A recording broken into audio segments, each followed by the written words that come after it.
Life, in its essence, is a series of rises and falls.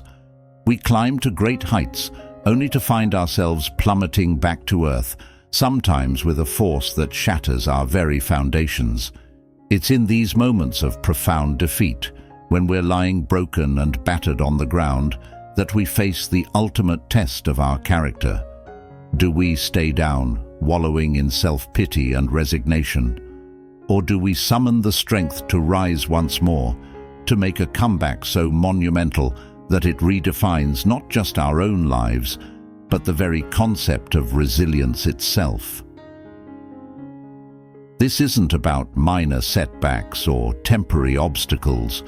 We're talking about those life-altering defeats that leave you questioning everything: your abilities, your worth, your very reason for existing. Maybe it's a catastrophic failure in your career, a betrayal that destroys your most cherished relationship, or a health crisis that robs you of your physical capabilities. Whatever form it takes, this defeat feels final, insurmountable, the kind of blow from which there's no coming back. Click subscribe to this channel to get more profound spiritual lessons. But here's the truth that you need to grasp, right down to your bones. There is always a way back. Not just to where you were before, but to heights you never dreamed possible. The greatest comeback of your life isn't about returning to your previous state. It's about transcending it, about using the very forces that sought to destroy you as the fuel for your transformation. Now, I can almost hear some of you scoffing at this idea. Easy for you to say, you might be thinking. You don't know what I've been through. You don't understand how far I've fallen. And you're right, I don't know your specific circumstances. But what I do know, with absolute certainty, is the immense capacity for renewal that lies within every human being. I've seen it time and time again, in my own life and in the lives of countless others I've worked with. The potential for rebirth is always there, waiting to be awakened. But let's be clear, this isn't going to be easy. The greatest comeback of your life isn't achieved through wishful thinking or feel-good platitudes. It requires a fundamental restructuring of your psyche, a willingness to confront the darkest parts of yourself and the world around you. It demands that you take full responsibility for your life, even, especially, for the parts that seem utterly beyond your control. The first step in this process is to fully accept the reality of your situation. This might sound simple, but it's actually one of the hardest things you'll ever do. Our minds are extraordinarily adept at denial, at creating comforting illusions that shield us from painful truths. But these illusions, while temporarily soothing, are poison to any real comeback. You cannot transcend a reality you refuse to acknowledge. So take a hard, unflinching look at where you are right now. Feel the full weight of your defeat, the sting of your failures, the ache of your losses. Don't try to rationalize them away or blame them on external circumstances. Accept them as they are, in all their painful clarity. This acceptance isn't about resignation or giving up. It's about establishing a solid foundation of truth upon which you can build your comeback. It's about clearing away the fog of denial and self-deception so you can see clearly the path forward. Once you've accepted your current reality, the next step is to reframe it. This is where the alchemy of transformation begins. Instead of seeing your defeat as an endpoint, view it as a beginning. Your failures aren't evidence of your inadequacy. They're the raw material from which you'll forge your future success. Every great achievement in human history has been built on the rubble of previous failures. The Wright brothers crashed countless times before achieving powered flight. Thomas Edison famously said he hadn't failed 10,000 times in his attempts to create the light bulb. He had successfully found 10,000 ways that wouldn't work. Your defeats, your failures, your losses, these aren't obstacles to your comeback. They're the very things that make it possible. But reframing isn't just about putting a positive spin on negative events. It's about fundamentally altering your perception of reality. It's about recognizing that the categories of success and failure are human constructs, arbitrary divisions we impose on the ceaseless flow of existence. In nature, there is no failure. There is only change, adaptation, evolution. So ask yourself, how can I use this defeat as a catalyst for growth? What lessons are hidden within this pain? How can I transform this loss into a source of strength? These aren't rhetorical questions. They're invitations to a deeper level of self-reflection, to a more profound understanding of your own resilience and potential. As you engage in this reframing process, you'll likely encounter resistance from your own mind. Our brains are wired to avoid pain, to seek comfort and stability. The idea of embracing our defeats, of diving headfirst into our suffering in order to transmute it, goes against our basic instincts. But it's precisely this willingness to confront and integrate our pain that sets the stage for true transformation. Think about the butterfly emerging from its chrysalis. The process is painful, even dangerous. The butterfly must struggle against its confines, must risk injury or death in its bid for freedom. But it's this very struggle that gives its wings the strength to fly. Without the resistance, without the pain of emergence, the butterfly would never achieve its full potential. Your defeats, your failures, your moments of utter despair, these are your chrysalis. They're the crucible in which your future self is being forged. But unlike the butterfly, you have a choice. You can remain in the safety of your cocoon, forever stunted, never realizing your true potential. Or you can embrace the struggle, push through the pain, and emerge transformed. This brings us to a crucial point. The greatest comeback of your life isn't something that happens to you. It's something you choose, something you create through conscious, deliberate action. It's not about waiting for circumstances to improve or for some external force to rescue you.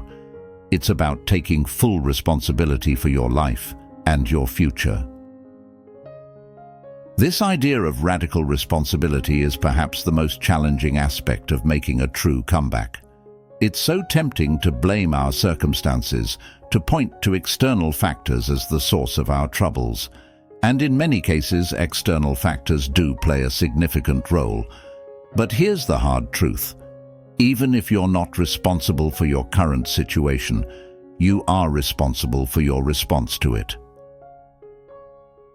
Viktor Frankl, the psychiatrist who survived the Nazi concentration camps, put it this way: everything can be taken from a man but one thing, the last of the human freedoms, to choose one's attitude in any given set of circumstances, to choose one's own way.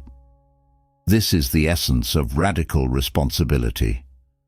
No matter how dire your circumstances, no matter how crushing your defeat, you always retain the power to choose your response. But this power comes with a price. It means giving up the comfort of victimhood, the ease of blaming others or circumstances for your predicament. It means acknowledging that while you may not have chosen your defeat, you do choose your comeback. And that choice carries with it the full weight of responsibility for your life and your future. This is where many people falter in their comeback attempts. They want things to change, but they're not willing to take full responsibility for making that change happen.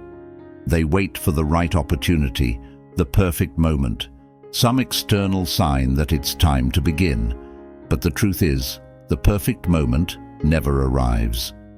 The time to start your comeback is always now, in this very instant, regardless of how unprepared or unworthy you might feel.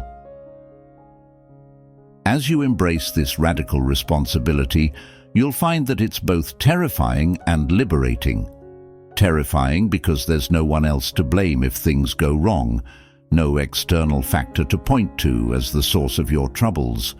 But liberating because you suddenly realize the immense power you hold over your own life. You're no longer at the mercy of circumstances or other people's actions. You're the author of your own story, the architect of your own comeback. This shift in perspective, from victim to creator, is the fulcrum upon which your entire comeback will turn. It's the difference between passively hoping things will get better and actively working to make them better. It's the difference between being swept along by the currents of life and charting your own course through the storm. But here's where it gets really interesting. As you take full responsibility for your life, you'll start to notice changes not just in your circumstances, but in your very being. You'll find yourself becoming more resilient, more adaptable, more capable of handling whatever life throws your way. Because when you stop seeing yourself as a victim of circumstance and start seeing yourself as the creator of your own reality, you tap into wells of strength and resourcefulness you never knew you had. This is the true alchemy of the comeback. It's not just about improving your external circumstances, but about fundamentally transforming who you are as a person. The greatest comeback of your life isn't just about regaining what you lost. It's about becoming someone you never dreamed you could be. As we conclude this first part of our exploration, I want you to reflect deeply on this question. Are you truly ready to take full responsibility for your life? To embrace both the freedom and the burden that comes with being the author of your own comeback? This isn't a question to be answered lightly. It requires honest self-examination and a willingness to confront uncomfortable truths. But it's in grappling with this question that the seeds of your transformation are sown. Now that we've established the foundational mindset for your comeback, it's time to delve into the actual process of transformation. This is where theory meets practice, where abstract concepts become concrete actions. And I'll warn you right now, this is going to be hard, really hard. The kind of hard that makes you question everything, that pushes you to the very limits of your endurance. But that's exactly the point. The greatest comeback of your life isn't achieved through comfort or ease. It's forged in the fires of adversity, tempered by the very forces that sought to break you. Your defeat, your rock bottom, isn't just a starting point. It's the raw material from which you'll craft your new self. Think about a blacksmith forging a sword. The metal must be heated to extreme temperatures, beaten repeatedly, folded and refolded countless times. To an outside observer, it might look like the metal is being destroyed. But the blacksmith knows that this brutal process is necessary to create a blade of unparalleled strength and sharpness. You are both the blacksmith and the metal. Your defeat has heated you to that critical temperature where transformation becomes possible. Now it's time to apply the hammer blows of disciplined action, to fold and refold your being through conscious, deliberate practice. The first step in this forging process is to define your new direction. Notice I say new direction. The greatest comeback isn't about returning to your old life or reclaiming your former status. It's about transcending your past self, about becoming something greater than you ever were before. This requires a radical reimagining of your life and your potential. Forget about the limitations you've previously accepted. Forget about what others think is possible for you. In this moment, you have the opportunity to redefine yourself completely. Who do you want to become? What impact do you want to have on the world? What would your life look like if you were living at your absolute highest potential? These aren't easy questions to answer. They require deep introspection and unflinching honesty. You'll need to confront your deepest fears and your most cherished dreams. You'll need to distinguish between your authentic desires and the expectations that have been imposed upon you by society, family, or your own limited self-concept. This process of self-discovery and goal-setting isn't a one-time event. It's an ongoing dialogue with yourself, a constant refinement of your vision as you grow and evolve. But you need to start somewhere. So right now, I want you to articulate a vision for your life that excites you, that scares you a little with its audacity. This vision should be so compelling that it pulls you forward, so inspiring that it gives you the strength to push through any obstacle. Once you have this vision, the next step is to reverse engineer it into concrete, actionable steps. This is where many people falter. They have a grand vision, but they're overwhelmed by the gap between where they are and where they want to be. The key is to break down this vision into smaller, manageable goals. Each of these goals should be specific, measurable, and time-bound. But here's the crucial part.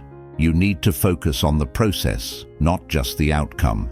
It's great to have a big, audacious goal, but your day-to-day focus should be on the actions that will lead you there. What daily habits do you need to cultivate? What skills do you need to develop? What mindsets do you need to adopt? This is where the real work begins, because making the greatest comeback of your life isn't about a single heroic effort. It's about consistent, persistent action over time. It's about showing up every day, especially on the days when you don't feel like it. It's about doing the work even when you can't see immediate results, even when it feels like you're not making progress. And make no mistake, there will be many days when it feels like you're not making progress. The path of transformation is rarely linear. You'll have setbacks. You'll have days, maybe even weeks or months, where it feels like you're sliding backwards. This is normal. In fact, it's necessary. Remember the blacksmith analogy. Each time the metal is heated and folded, it may seem like it's being damaged or weakened, but each of these cycles is crucial for creating a stronger, more resilient final product. Your setbacks, your moments of doubt, your temporary failures, these aren't signs that you're doing something wrong. They're evidence that you're engaged in the deep, transformative work of reforging yourself. This is where mental toughness becomes crucial. The greatest comeback of your life will demand every ounce of resilience you possess, and then demand more. You'll need to develop the capacity to endure discomfort, to push through resistance, to keep going when every fiber of your being is screaming at you to give up. But here's the thing about mental toughness. It's not an innate quality. It's a skill that can be developed, a muscle that grows stronger with use. Every time you choose to take action despite fear or discomfort, every time you persist in the face of setbacks, you're building this crucial quality. One powerful way to develop mental toughness is through voluntary hardship. This means intentionally putting yourself in challenging situations, not for the sake of suffering, but for the growth it promotes. This could mean taking cold showers, fasting for a day, or pushing yourself to complete a physically demanding task. The specific hardship doesn't matter as much as the mindset you bring to it. As you engage in these challenges, pay attention to the voice in your head that tells you to quit, that tries to rationalize why you should take the easy way out. This voice isn't your enemy, it's trying to protect you from discomfort. But in order to make your comeback, you need to learn to acknowledge this voice without being controlled by it. This practice of voluntary hardship serves multiple purposes. First, it builds your capacity to endure discomfort, which is crucial for any significant life change. Second, it helps you differentiate between real limitations and self-imposed ones. And third, it gives you regular wins to celebrate, building your confidence and momentum. Speaking of celebration, this is an aspect of the comeback process that many people overlook. In our focus on the end goal, we often forget to acknowledge the progress we're making along the way. But these small victories are the fuel that will keep you going through the toughest parts of your journey. So make it a point to celebrate your wins, no matter how small they might seem. Did you stick to your new habit for a week straight? Celebrate that. Did you face a fear that's been holding you back? That's worthy of celebration. These acknowledgements aren't about stroking your ego. They're about reinforcing the neural pathways associated with progress and success. As you move forward in your comeback journey, you'll likely encounter resistance from unexpected sources. Friends and family members might question your new direction or try to pull you back into old patterns. Society at large may seem designed to keep you in your place, to discourage the kind of radical transformation you're undertaking. This resistance isn't necessarily malicious. Often it comes from a place of concern or fear. People close to you might worry about the risks you're taking or feel threatened by your growth. Society tends to favor stability and predictability over radical change. But regardless of its source or intent, this resistance can be one of the biggest obstacles to your comeback. It's in these moments that you need to draw on your deepest reservoirs of conviction and courage. You need to be willing to stand alone, to trust your own judgment even when everyone around you is questioning it. This doesn't mean you should ignore all advice or feedback. Input from others can be invaluable, especially from those who have made similar journeys. But ultimately, you need to learn to distinguish between constructive feedback and the kind of limiting beliefs that would keep you small. Remember, the greatest comeback of your life isn't just about you. As you transform yourself, you become a beacon of possibility for others. Your journey, with all its struggles and triumphs, can inspire and guide those who are still trapped in their own defeats. This isn't about ego or self-aggrandizement. It's about recognizing the ripple effect that one person's transformation can have on the world. As we approach the halfway point of our exploration, I want you to reflect on this. What's the hardest thing you've ever done, the greatest challenge you've ever overcome?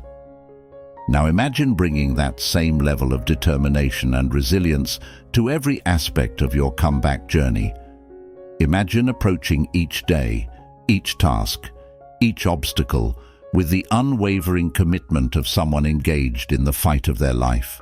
Because that's what this is, the fight for your future self, for the life you know you're capable of living. The path ahead won't be easy. There will be days when you question everything, when the weight of your past defeats threatens to crush your newfound resolve. But remember, these moments of doubt and struggle aren't obstacles to your comeback. They're an integral part of it. They're the resistance that will build your strength, the challenges that will reveal your true capabilities. You stand now at a crossroads. Behind you lies the familiar territory of defeat and limitation. Ahead stretches the unknown path of transformation and possibility. The choice is yours. Will you retreat to the comfort of the known, or will you step forward into the uncertainty of growth? Your answer to this question will determine not just the course of your comeback, but the entire trajectory of your life.